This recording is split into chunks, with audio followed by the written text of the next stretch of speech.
So I've been incredibly fortunate to work with some of the to work with some of the most creative and inspiring people in the advertising industry in particular.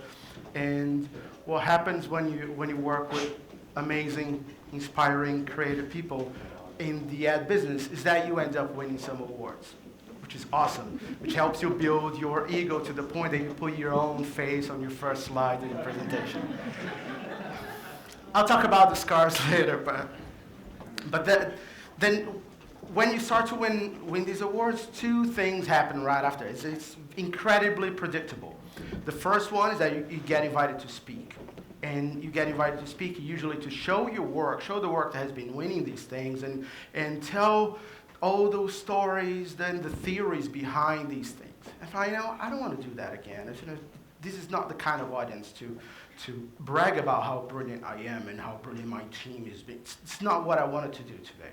The second thing that happens is that your own friends, those that know you better than that those that know you from when you were a kid, they come to you and ask you, so right, so where do you take all those ideas from? And what they're actually trying to do, they're trying to just connect the theories. In my case in particular, they come to me because they are expecting to hear that their predictions were right. You have always been that quiet kid in the corner that was always either drawing or writing or programming in your little computer. So which makes a perfect storm for being a creative in today's world. Pictures, words, coding, come on, that's gold.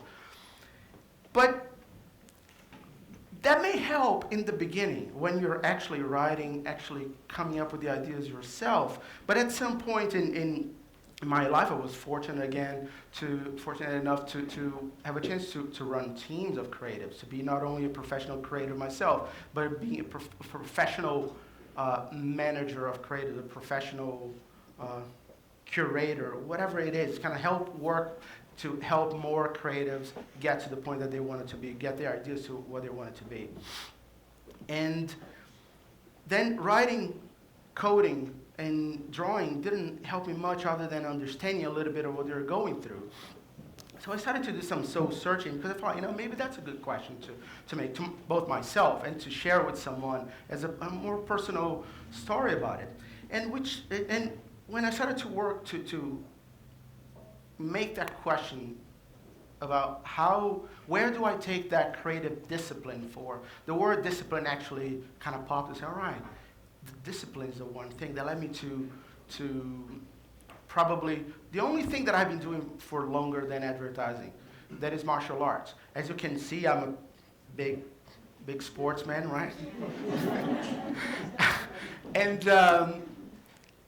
But I've been doing on and off different styles in different countries, different sources. I love to play and learn with martial arts, mostly because of the discipline that it creates. And it took me years to understand that. So the moment I start to get a better sense of what one thing, one technique, I just shift to another one.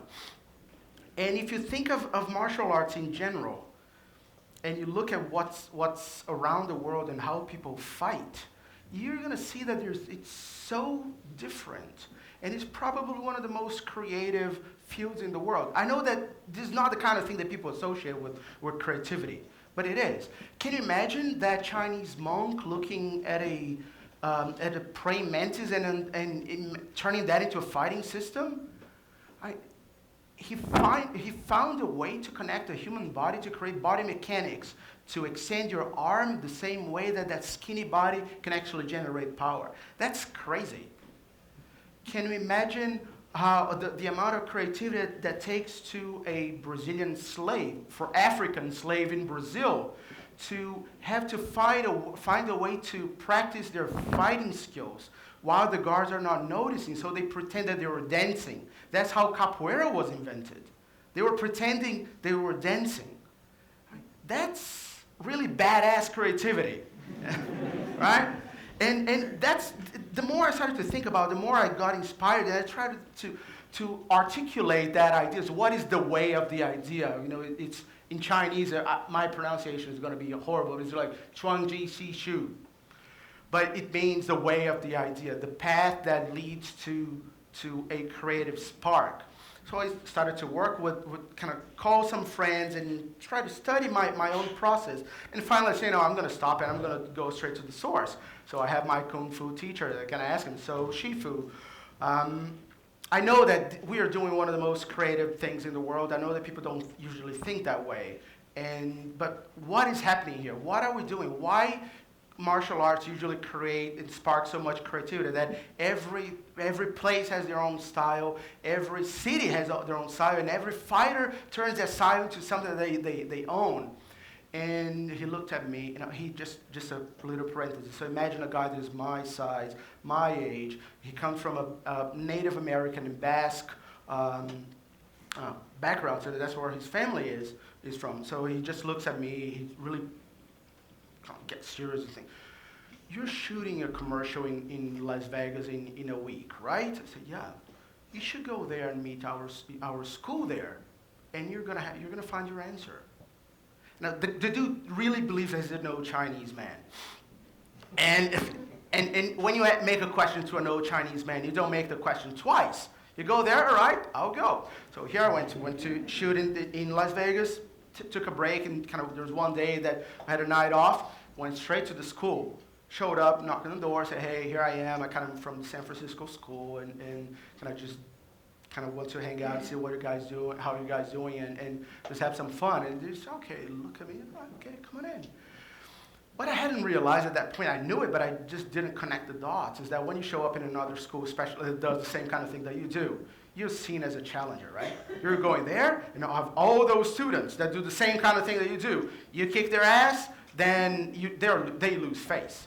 Then they're going to have to manage a crisis within the school. So what do? They kind of measure you up. It's all right. You're kind of having to do that for that many years. All right. I'm gonna put you some people to play with, and they give you kind of the most experienced guys, people that can clearly kick your ass. That's what happened. So for 1 hour, I had to practice against 18 different people. There was one of the first one. It was like a skinny 15-year-old kid. That's gonna be easy. So I just came there, but I didn't know exactly what he was doing, for how long I had been doing that. And for 20 minutes, every time I tried to punch him, he'd just pull me to the side and hit me in the chin. He'd do that over and over and over again. A 15-year-old kid for 10 times in a row, and at the point that I was so absolutely humiliated, the guys said, all right, go to the next one. And they kept changing me, switching to all the ones in a scale of difficulty that was just going higher and higher and higher, up to the point that I was fighting against this giant. It was really a man. His shoulders were like this.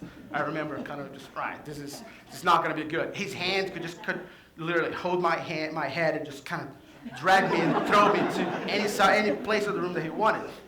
And he actually did it. So and every time I would just attack him, he would just take me and throw me to a corner, and I would just go there and suck it up and stand up again. I think I honestly, and it's not a joke, I never got so close to crying in public in my life. But every single time I sucked it up, went there, got beat again. But after 1 hour, I was in absolute pain, absolutely humiliated in a certain way. But they looked at me and say, you're a good sport. You should come again. And guess what? I felt super proud. I thought, that's kind of good. I'm not coming back because I'm going back to San Francisco. I'm not going to be shooting in Las Vegas again, but hopefully not. But anyway, we just went there. It's okay. They became friendly and cool and kind of showed me some things. But I came back to San Francisco absolutely obsessed. The next day, although that night I couldn't even have dinner. I had to just rest my hand on the table and just bring my mouth.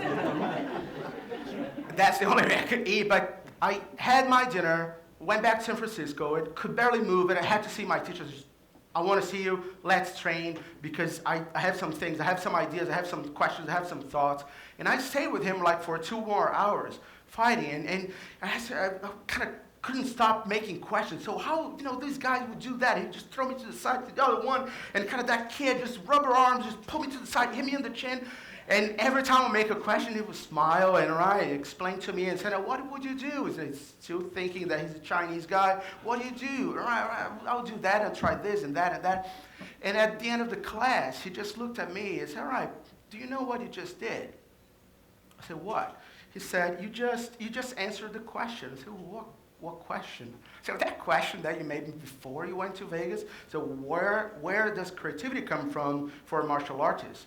And he said, it comes from actually being in front of people that can kick your ass. And what I meant was that every time that you're in front of someone that can hurt you, that can actually cause you some pain, some serious pain, you have no option other than trying to think of a way out of it. And, that was a very interesting way of thinking.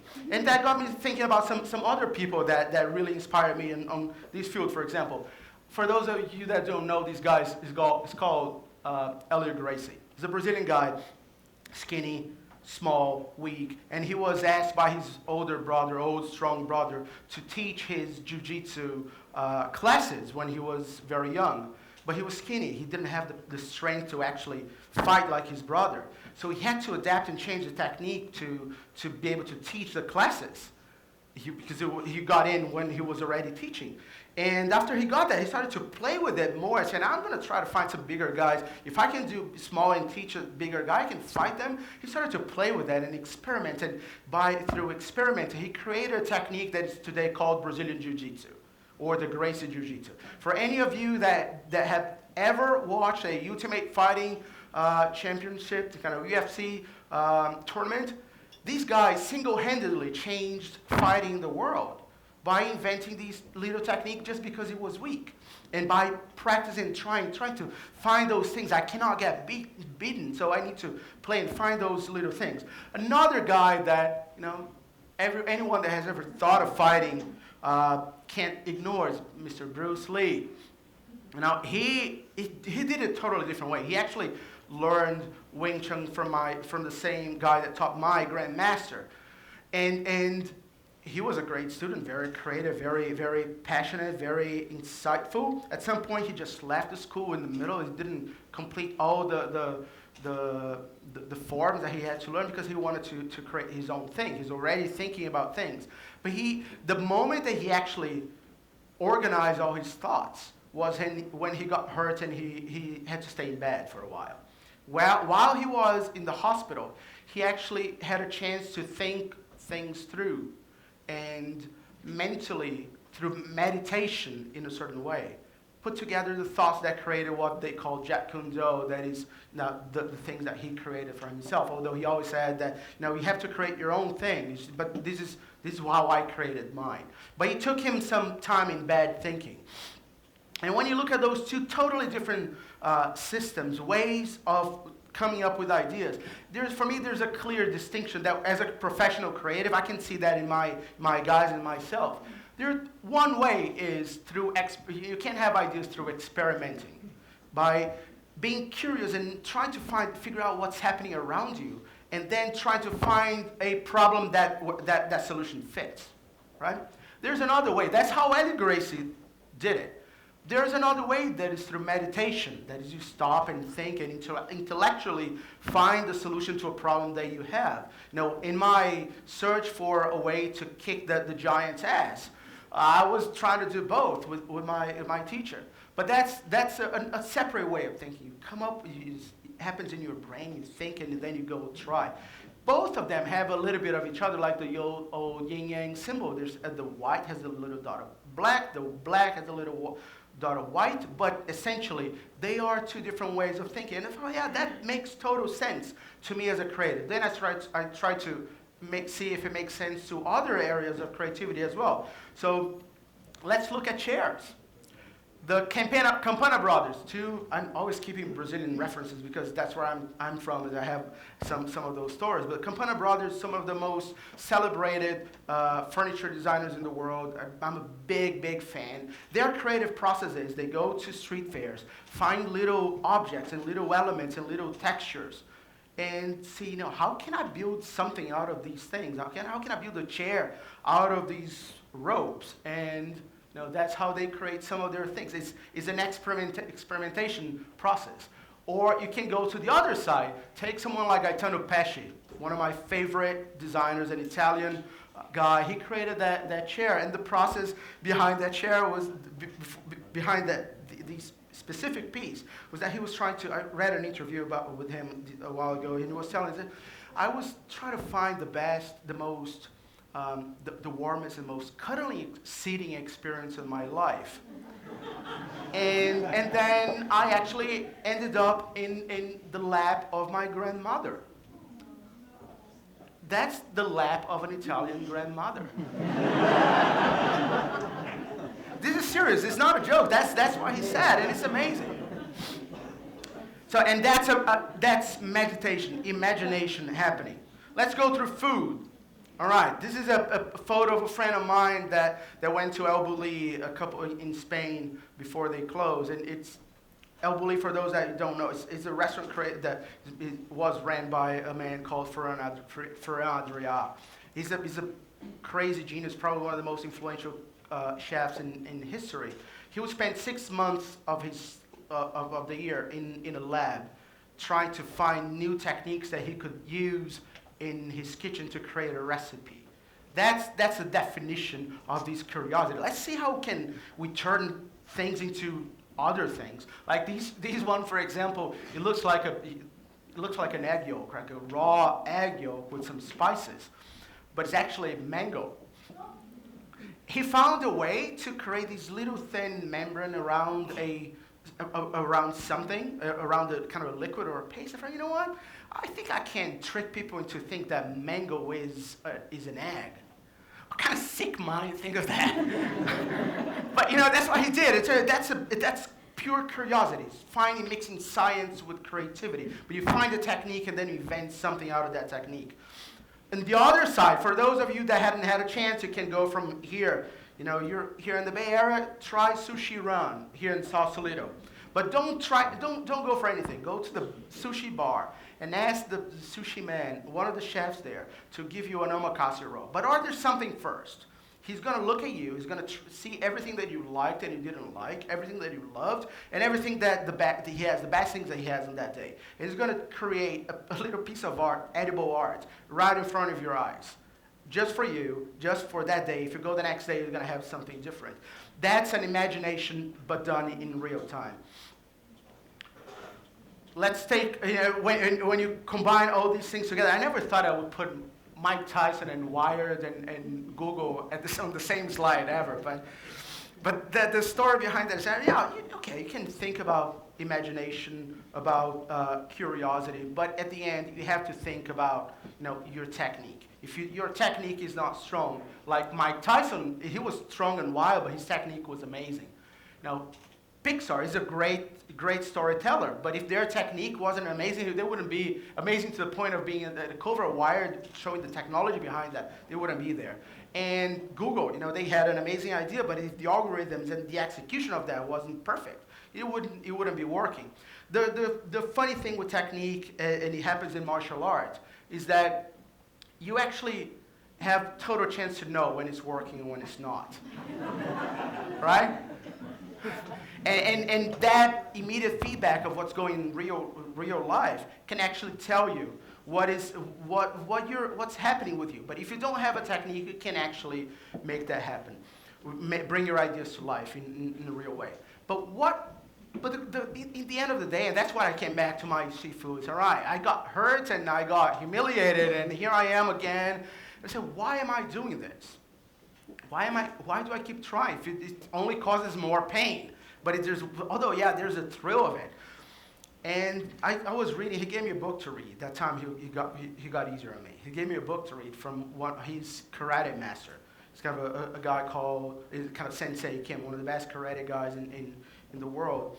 And kind of found these little quotes. You cannot blink when the live blade is coming at your eyes. And what he meant by that is kind of, there's a state that they call the no mind. When you're so well trained, when you're so prepared, you prepared yourself so hard, that much harder than reality, that when the big challenges come, you don't blink. When a committee tries to make a decision for you and change for the ideas that you know they're right, you're not going to listen. When people try to convince you and second guess you and try to show you that maybe you're not that guy, maybe you don't have the right idea, you're not going to listen. When that big overwhelming opportunity that you're either going to get fired or promoted, or your company is going to explode or implode, happens right in front of you, if you're trained enough, you're not going to blink. And if there's one lesson that fighting teaches anyone that has ever tried, is that if you flinch, you're done. So that's my main lesson for today. Thank you very much.